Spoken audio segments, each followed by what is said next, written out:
Hello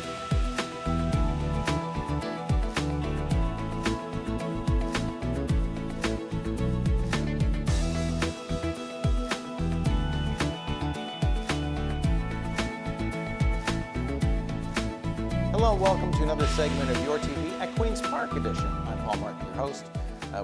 Thanks to our local MPP and Minister of Energy, Todd Smith, in the Bay of Quinte, we are having a day here at Queen's Park to talk to many of the people who work so hard behind the scenes to make it happen for you and your families all across the province. And I'm joined now by Minister Vic Fedeli. Minister, it's a longer one. I got to look down and read it. Minister of Economic Development, Job Creation and Trade.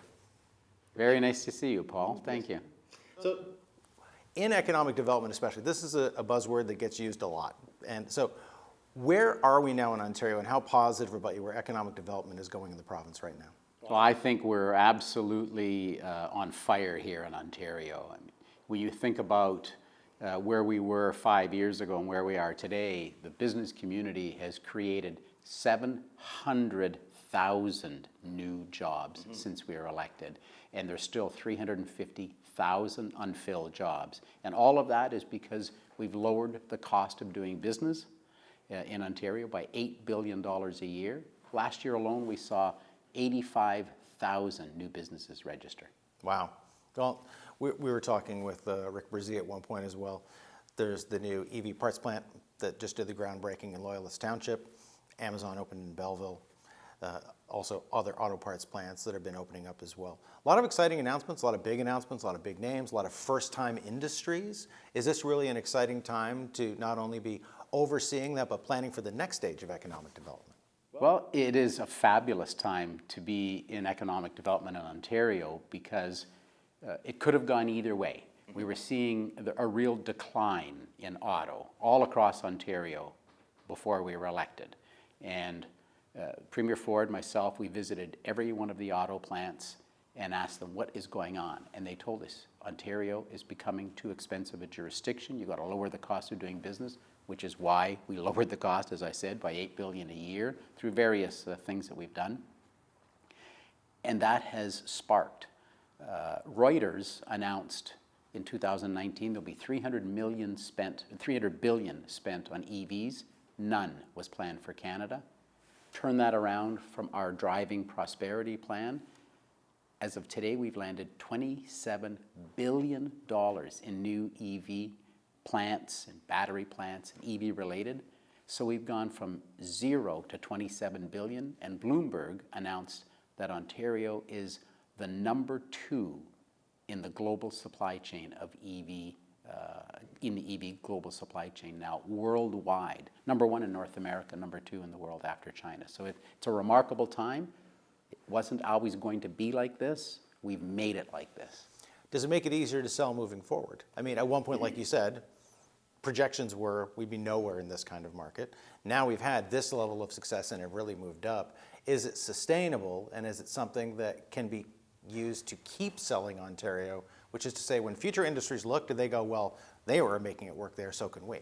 Well, that's a really great way to look at it because the EV window is closing very quickly. We've landed, the automakers in EV. We've landed 2 huge battery plants. Volkswagen's plant in St. Thomas, 16 million square feet, will become the 4th largest building on the planet. It's that large.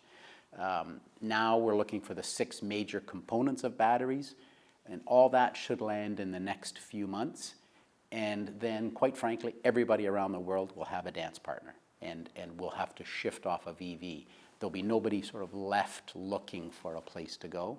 We'll turn our guns to a life sciences sector where we've landed $3 billion in 3 years. So we'll take that same formula now and rinse and repeat. Now, how different are those as a sale? So, and that's basically what it is. You're selling the province as a place to do business. So you're going from someone who's working in the automotive sector to someone who works in a medical sector, quite different, but a lot of the things they need in terms of infrastructure and cooperative partners are similar. So how similar a sale is that really, or is it really shifting gears in a major way? Nope, it's going to be rinse and repeat. We've got land available. We produce 65,000 STEM grads, science, technology, engineering, and math graduates every year. We have 1,000 immigrants come to Ontario. We have one of the most educated workforces in North America. All of those are important to electric vehicles. They're equally important to life sciences. We have a real base, AstraZeneca, Roche, Moderna, Sanofi, all of these companies are here in Ontario forming a base. And so we've been to Switzerland twice this year alone, visiting with life sciences company, seeding the ground for our assault on the life sciences sector. What other announcements should we be looking forward to? Where else are we making headway? And of course, like you said, you can't put all your eggs in one basket. The push for EV vehicles was huge, but then the windows close, and you have to keep putting other things on the burner to make sure that there are more jobs and more opportunities coming up. We have great growth in aerospace, mining, agriculture. It doesn't matter. If you look in the States, you think about, well, there's the dairy state, and they have one of this. We have sort of one of everything. Our real big play is tech. You know, we attracted Tata Consultancy here from India, 5,000 new employees over 5 years. ITM out of India, HCL out of India, each with more than 1,000 tech jobs. We've seen, you spoke of Amazon, the distribution center that's being built in Belleville. There's 35 of those happening in Ontario and 3 more on the books. These are all billion-dollar facilities. Premier and I broke ground in Pickering at a bread facility. You think, wow, bread, it's bread. It's 3 million square feet, 3,000 new employees. They call themselves a tech company that happens to bake bread. So we've got the tech sector and the AI, cybersecurity is involved in everything. We come, of course, from Eastern Ontario. Eastern Ontario has not always been a locus for that kind of activity, and yet Amazon's moving to Belleville. This EV battery parts plant is moving to Loyalist Township. Rural areas are also getting huge investments by very prominent companies who are putting a lot of dollars into it. Is that the way the landscape is moving, that now it's not just come to Ontario, but come to all parts of Ontario? It's all open for business. Well, I'll put a plug in for Minister Smith here because he is relentless in attracting businesses into Eastern Ontario. I'm very serious about that. In his position as the Minister of Energy, he is our first point of contact. When we have prospects from around the world, my first phone call is to Smitty, and you know, we have this kind of company, they need this kind of power. So he is plugged into every prospect, and his first question back is, what can come to Eastern Ontario?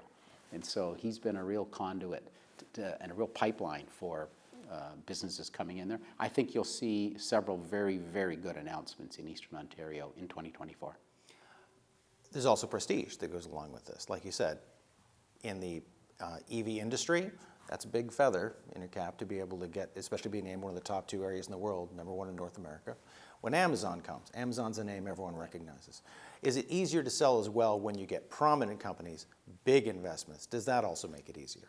It does, but you know, the companies that we hope to lure from Korea, from Japan, these would be names that aren't going to be familiar, but these are multi-billion-dollar businesses. So we attract the $7 billion Volkswagen plant, and now there's 6 major components they need. Each of those 6 components is either $1 or $2 or $3 billion investment, and we have 1 or 2 or 3 prospects in each of them.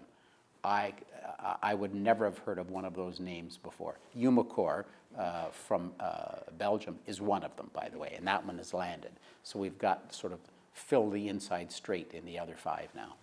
And how much what role do partners play in this? For example, at the Umicore plant, we talked about already, they're going to be having a large number of placement students. So it's not just industries that are moving, it's also learning opportunities. It's partnering with local educational institutions, the trained and skilled workforce. How much does all of this integrate, and how much more does Ontario have to offer?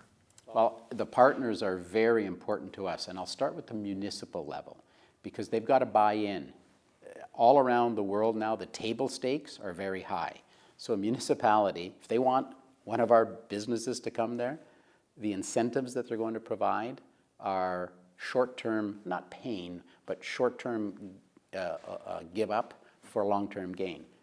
Can't charge them a building permit, can't charge them development fees, and you've got to defer their taxes for 5 or 10 years. So you can have no business come and not have any revenue, or you can have a business come and not have any revenue for 10 years. But after that 10 years, man, are you ever in the revenue. So that's table stakes now from a municipality. They're a very strong partner. The colleges have been huge partners for us as well. Look at EV again. No longer are the colleges having auto mechanic programs, but they are having EV technician programs. There are places in Milton, as an example, when you have a collision in an electric vehicle, the metal that's used in your electric vehicle is very different. It's lighter, it's stronger, but it's lighter. You can't weld it the same. So you need EV collision experts as well. So they're being trained now. So there's huge jobs. You bring an EV plant here, or you bring a battery plant here, you're bringing a whole new world of job opportunities to young men and women. Never heard of these jobs before. Well, congratulations on the success, and we'll be looking for more of those announcements coming up, especially in Eastern Ontario. We've been talking with Vic Fideli. This has been Beyond the Politics, Queen's Park Edition.